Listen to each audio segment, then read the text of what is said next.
வணக்கம். இன்றைக்கு ACA church ஸ்தாபகர் மறைந்த தாமஸ் ராஜ் அப்படிங்கிற டுபாக்கூர் பாஸ்டர் என்ன மாதிரி உருட்டியிருக்காரு அப்படிங்கிறத பார்க்கலாம் வாங்க. My permission, come here. என்ன கேட்ட வந்த? Did you ask me and come here? நான் சொல்லியா வந்தங்க? Did you come here after I said? உனக்கு வால் போஸ்ட் போட்டதனால உன் கூட வந்தற மாட்டாரு. Since you have wall poster, he will not come with you. நீ ஃளைட் ஏறி போட்டதனால உன் கூட வந்தற மாட்டாரு. Since you board a flight, he will not come with you. Your order. அவர் உனக்கு ஆர்டர் கொடுக்கணும். You should give an order.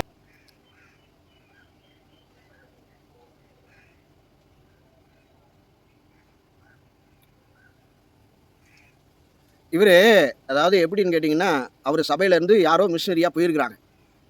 மிஷினரியாக போயிட்டு flux பேனர்லாம் அடித்து எல்லாம் பண்ண உடனே ஆண்டவர் வந்து சொன்னாராம், நீ ஃப்ளக்ஸ் பேனர்லாம் அடிச்சிட்டேன்னா உடனே நான் உங்க கூட இருந்துருவேனா? அதெல்லாம் அப்பாயின்மெண்ட் வாங்கணும்யா, ஊழியருங்கிற அப்பாயின்மெண்ட் வேணும். இந்த கையில் அப்பாயின்மெண்ட்டு, இந்த கையில் உனக்கு ஊழியத்தினுடைய வேலை அப்படிங்கிற மாதிரி இவர் என்னமோ அப்பாயின்மெண்ட் கொடுக்குறாராம்.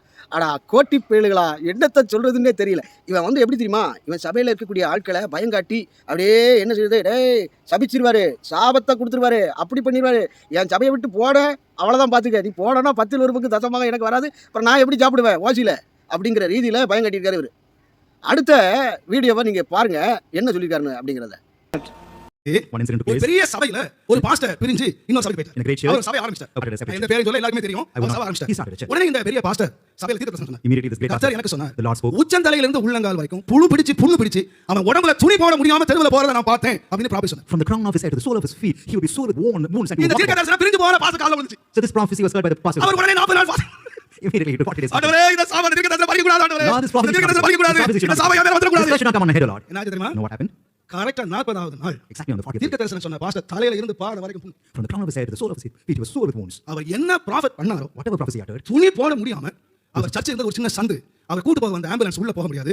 இந்த பாஸ்டர் நிர்வாணமா கூட்டு வந்து அந்த ஆம்புலன்ஸ்ல ஏத்தி இதில் என்ன சொல்லியிருக்காரு அப்படின்னு கேட்டிங்கன்னா, ஒரு சபையிலேருந்து இன்னொரு சபைக்கு போகிறாராம். போயிட்டு அதில் ஊழியர் செய்துட்டு இருந்தாராம். இந்த சபை ஊழியர் என்ன பண்ணாராம், தீர்க்க தரிசனமாக சொல்கிறாராம், நான் இதுக்குள்ளே புழுத்து இதாகிடுவேன், அப்படி ஆயிடுவேன், இப்படி ஆயிடுவேன்னு தீர்க்க தரிசனம் ஆண்டவர் சொன்னார் அப்படிங்கிற மாதிரி ஒரு உருட்டு பெரட்டு சரியான ஆள். இவங்களெல்லாம் ஊழியக்காரன்னு எவன் அழுதான், கோட்டி பைய செத்துங்கெடுத்தா சீதகாதிங்கிறது போல் செத்துங்கெடுத்துருக்கிறான் கோட்டி பைய. ஆண்டவர் சபிக்கிறதுக்கு வந்தாரா, ஆசீர்வாதத்தை பிறகு கொடுக்கறதுக்கு வந்தாரா? நித்திய ஜீவனை கொடுக்கும்படி அண்ட சராசரங்களை உண்டாக்கின ஆண்டவர் மனுக்குலத்தை ரசிக்கும்படி மனுரூபம் எடுத்து வந்திருக்கிறாரு, சபிக்க வந்தாராம்.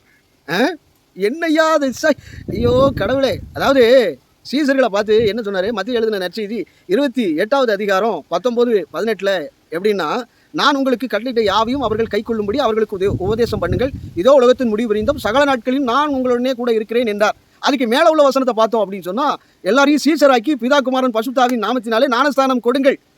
சீசருடைய பணி என்ன, சுவிசேஷம் அறிவிக்கிறது தான். அப்போவும் நாம் என்ன பண்ணுறோம், ஆண்டவருடைய உபதேசத்தை பெற்றுக்கொண்ட நாம் என்ன பண்ணுறோம், சீசராக்குறோம். சீசருடைய பணி என்ன, சுவிசேஷம் அறிவிக்கிறது. அப்போ டோட்டலாக இப்போ இங்கே இருக்கக்கூடிய கிறிஸ்தவர்கள் அனைவருமே ஊழியக்காரர்களாக ஆண்டவர் தெரிந்து கொண்டார். அப்போஸ்தலர் நடவடிக்கைகள் 2:17 வாசிங்க அப்படின்னா, கடைசி நாட்களில் மாம்சமான யாவரின் மேலும் என் ஆவியை ஊற்றுவே, தீர்க்க தரிசனங்களை மூப்பர்கள் சொப்பனம் காண்பார்கள், எல்லாரும் உங்களுடைய குமாரரும் குமாரத்திகளும் தீர்க்க தரிசனம் சொல்வாருங்க அப்படின்னு இருக்கு. இதில் பாருங்கள், இவன் உருட்டுப்பாங்க. இந்த சபையிலேருந்து போயிட்டா அங்கே கடவுள் இருக்க மாட்டாரான். இந்த சபையிலேருந்து பிரிஞ்சுட்டு வடநாட்டில் மிஷனரியாக போயிட்டாருன்னா கடவுள் அவரோடு இருக்க மாட்டாரான். இங்கே பாருங்கள், அதாவது எப்படின்னா, மத்திய எழுதின நற்செய்தி 28:20 நீங்கள் வாசிங்க அப்படின்னா, இதோ உலகத்தின் முடிவு பரியந்தம் சகல நாட்களில் நான் உங்களுடனே கூட இருக்கிறேன் என்பவர் எப்படி இல்லாமல் போவார்? பரிசுத்த ஆவியானவர் அவரை நடத்துகிறாரு. உன் சபையில் டுபாக்கூர் வேலை பார்க்குற 10 ஒரு பங்கு தசமாகத்தை இது பண்ணிவிட்டு நீ ஆகாத வேலையை அவனை ஒரு அடித்தட்டு மக்களாகவே வச்சிருக்கேன்னா, அவன் குமுண்டு எழுதி இன்னொரு சபையை ஏற்படுத்தி போனான்னா தப்பு இல்லையா, போட்டுன்னு விடணும். ஏன்னா கிறிஸ்துவ தானே அறிவிக்க போகிறாரு. உங்களே மாதிரி வியாபாரம் பண்ண போகிறாங்களா? உங்களே மாதிரி மாட மாளிகையில் கட்டி கட்டணமாக கட்டி இருக்கணும் அப்படின்னு இருக்கா? இயேசு கிறிஸ்து 12 சீசர்களை தெரிந்து கொண்டார். அப்போஸ்தலர்கள் 12 பேரை தெரிஞ்சு கொண்டார். தெரிஞ்சுக்கிட்டு ஒட்டுண்ணி போல அவரோடு கூட பயணித்தாங்க. மலைப்பிரசங்கத்துக்கு ஓடினாங்க, எல்லா பக்கமும் ஒட்டுண்ணியாக போனார். அதில் பிரதானமாக ரொம்ப ஒட்டுனது பேதுரு. ரொம்ப வாஞ்சியாக போனார். வாஞ்சியாக போயிட்டு கடைசியில் அவர் தூணாக்க எண்ணப்பட்டு அவர் என்ன பண்ணார், பல தேசங்களுக்கு போனார். அதுக்கு முன்பதாக இப்படி சொல்லார், நான் உங்களுக்கு கட்டளையிட்ட யாவையும் அவர்கள் கை கொள்ளும்படி அவர்களுக்கு உபதேசம் பண்ணுங்கள். புரியுதா? அதுக்கு முந்தைய வசனம் சீசர்கள் ஆக்குங்க அப்படின்னு. டோட்டலாக பார்க்குற நீங்களும் சீசர்களாக இருக்கீங்க. சீசர்களுடைய பணி உபதேசம், ஆண்டவருடைய உபதேசத்தை கொண்டு போகிறது தான். நாமெல்லாம் ராஜரீக புண்ணியத்தை சொல்லுகிற ஆசாரியர்களாக நம்மளை நியமிக்கப்பட்டிருக்கிறோம். ஸோ அப்படி வேணும் இப்படி வேணும்னு இவன் உருட்டுதான்னா கேட்கக்கூடாது. அதாவது ஒரு கடையில் 20 வருஷம் மளிகை கடையில் ஒரு பையன் வேலை பார்த்தான், ராஜபாண்டின்னு சொல்லி. அந்த ராஜபாண்டிங்கிறவன் என்ன பண்ணா அப்படின்னா 12 வருஷமாக போட்டு மாடாக உழைச்சான். உழன்னு உழைச்சி இது பண்ணிவிட்டு அவனுக்கு ஒரு ஸ்தானத்தை கொடுத்துட்டார். அந்த முதலாளி வந்து சாணத்தை கொடுத்து, நீ தான்ப்பா கணக்கு வழக்கு பார்க்கணும், நீ 20 வருஷமா இருக்க நல்ல ஒரு பையன் அப்படிங்கிற மாதிரி எல்லாத்தையும் போட்டு 250 கிராம் அப்படின்னா 230 கிராமை போட்டு அப்படியே ஆட்டையை போடுறதுல நம்பர் 1 ராஜபாண்டி இருந்தான். இப்படியே தொடர்ந்து அப்படியே பயணிச்சுக்கிட்டே இருக்கும்போது ஒரு நாள் அவனுக்கு மண்டையில் ஸ்பார்க், ஐயோ 20 வருஷமா இவங்களுடைய அடிமையாக இருக்குமே, நாம என்ன பண்ணுவோம், ஒரு தோட்டத்தை விற்போம், விற்றுட்டு ஒரு மளிகை கடையை போடணும், அதுவும் எதிர்த்தாப்புல போடணும் அப்படிங்கிற மாதிரி முடிவு பண்ணி என்ன பண்ணிட்டாரு அப்படின்னா, போய் 2 நாள் லீவ் வேணும்னு போயிருக்கேன். 2 நாள் நீ இல்லைன்னா நான் என்ன பண்ணுவேன் அப்படிங்கிற மாதிரி இது பண்ணிட்டு என்ன பண்ணாரா, 2 நாள் லீவ் போட்டு போயிட்டான். போய் வீட்டை தட்டா முட்டாலாம் டக்குன்னு இது பண்ணிட்டு 1 மாசத்துல விற்றுட்டு எதிர்த்தாப்புலேயே ஒரு கடை, முதலாளி பேர்லேயே கடை ஆரம்பித்து ஓன்னு போய்கிட்டு இருக்கு. அங்கே உள்ள வியாபாரம் பூரா இங்கே போயிடுச்சு. கடைசியில் என்ன பண்ணார் அப்படின்னு கேட்டிங்கன்னா, மிளகு ரேட்டு கூட. இவர் என்ன பண்ணிட்டார், மிளகுல பூராத்தையும் விலை கம்மியாக கொடுத்துட்டார். இவர் எங்கே போவார், பஞ்சாப்ல இருந்து தான் எல்லா பொருளும் வரும், பஞ்சாப்லேருந்து பொருளை ஏற்றுமதி இறக்குமதி பண்ணுவார்.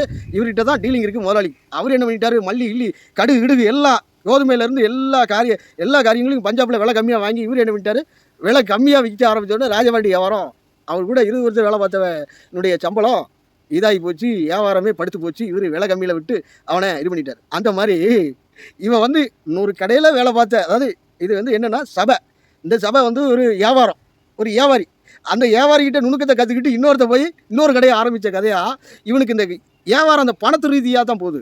புரிதுங்களா இல்லையா, விளங்குதான் தெரியல. எல்லாமே கிறிஸ்துவ வச்சு ஒரு வியாபார பொருளாக ஆண்டவருடைய வேதத்துக்கு மாறாக பயணிக்கிறத பார்க்க முடியுது. புரிதுங்களா இல்லையா. இன்னும் என்ன பண்ணுவான் தெரியுங்களா, இன்னும் ஒரு 10 பேர் போயிட்டான்னா 10ல் 1 பங்கு தசமாக இல்லை, 5ல் 1 பங்கு தசமாக கொடுங்க அப்படின்னு சொன்னாலும் சொல்லுவான். இவன் வருகிற நாட்களில் நம்மகிட்ட தான் ஒரிஜினல் போதனை இருக்குது, இவன்ட்டெல்லாம் இருக்கிறது டூப்ளிகேட் போதனை அப்படிம்பா. வியாபாரிகளாக பயணிச்சுக்கிட்டாங்க. என்னத்தை சொல்கிறது, இவனுல சிரிக்கிறதா என்ன பண்ணுறதுனே தெரியல, எதுக்கு தான் சபிக்கிறாங்க அப்படின்னு தெரியல.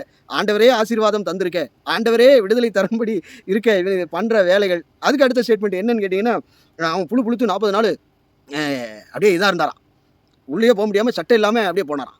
விட்டான் பாருங்க நல்ல கதையை, உருட்டார். ஆண்டவர் சபிக்கிறதுக்காக வந்தார்.